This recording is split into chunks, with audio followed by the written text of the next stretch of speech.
संसद परिसर और संसद के अंदर गुरुवार को विपक्ष ने एलपीजी गैस सिलेंडर संकट को लेकर जोरदार हंगामा किया। लोकसभा में विपक्ष के विरोध प्रदर्शन के कारण सदन स्थगित कर दिया गया। कांग्रेस अध्यक्ष मल्लिकार्जुन खड़गे ने मोदी सरकार पर पश्चिमी एशिया संघर्ष के कारण पैदा ऊर्जा संकट को संभालने में नाकामी का आरोप लगाते हुए संसद में पूर्ण चर्चा की मांग की है। कैंपस में हुआ प्रदर्शन के दौरान सांसदों ने पीएम मोदी के खिलाफ जोरदार नारे लगाए। विपक्षी सांसदों ने नारे लगाए, नरेंद्र सरेंडर, नरेंद्र गायब, सिलेंडर भी गायब। इस दौरान नेता प्रतिपक्ष राहुल गांधी और वायनाड सांसद प्रियंका गांधी वाड्रा भी मौजूद थी। राहुल गांधी ने भी पीएम पर हमला बोला। कांग्रेस अध्यक्ष खड़गे ने कहा, देश भर में एलपीजी सिलेंडरों की भारी कमी है, जिससे किसानों को सबसे ज्यादा नुकसान हो रहा है। खेतों में ईंधन और उर्वरकों की कमी से कृषि कार्य प्रभावित हो रहे हैं। घरेलू उपभोक्ताओं को रिफिल के लिए 25 दिनों तक का इंतजार करना पड़ रहा है, जबकि वितरण केंद्र पर लंबी कतारें लग रही हैं। रेस्टोरेंट बंद हो रहे हैं, ब्लैक मार्केटिंग बढ़ गई है। उन्होंने पश्चिमी एशिया संघर्ष का हवाला देते हुए कहा कि हॉर्मोज जलडमरू मध्य में संभावित अवरोध से कतर और अबुधाबी जैसे आपूर्तिकर्ता से तेल, गैस और एलपीजी आयात प्रभावित हो रहे हैं। खड़गे ने आगे कहा कि इस संकट से 60,000 टन बासमती निर्यात रुक गया है। गेहूं की खेप प्रभावित हुई है। दवाओं की कीमतों में 30% कच्चे माल की बढ़ोतरी से उछाल आया है। इससे कपड़ा,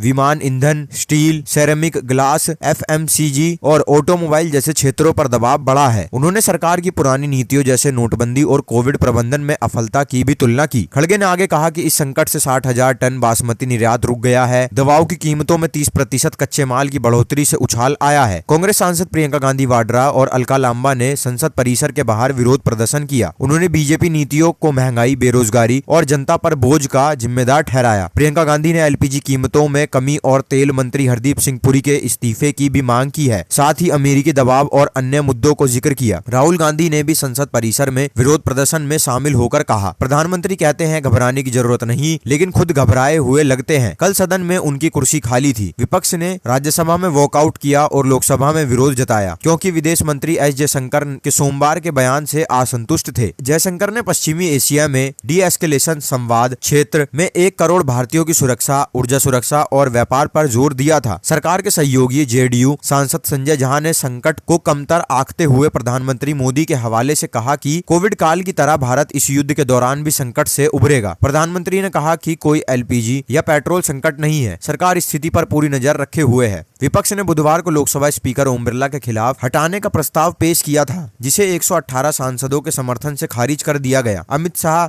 ने प्रस्ताव को दुर्भाग्यपूर्ण बताया और स्पीकर की निष्पक्षता का बचाव किया। पश्चिमी एशिया संघर्ष के कारण ऊर्जा आपूर्ति प्रभावित होने से देश में एलपीजी ईंधन और अन्य जरूरी वस्तुओं की कमी की आशंका बढ़ गई है। सरकार ने घरेलू उपयोग के लिए एलपीजी उत्पाद बढ़ाने के निर्देश दिए हैं और होर्डिंग रोकने के लिए रिफिल बुकिंग की न्यूनतम अवधि 21 से बढ़ाकर 25 दिन कर दी है। विपक्ष ने मांग की है कि सरकार एलपीजी कीमतों में तत्काल कमी और संकट पर पारदर्शी चर्चा करे, ताकि जनता को सच्चाई पता चले। संसद का बजट सत्र जारी है और ये मुद्दा चर्चा का केंद्र बना हुआ है। साथ ही ये भी बताएं आपकी क्या राय है इस पूरे मुद्दे पर।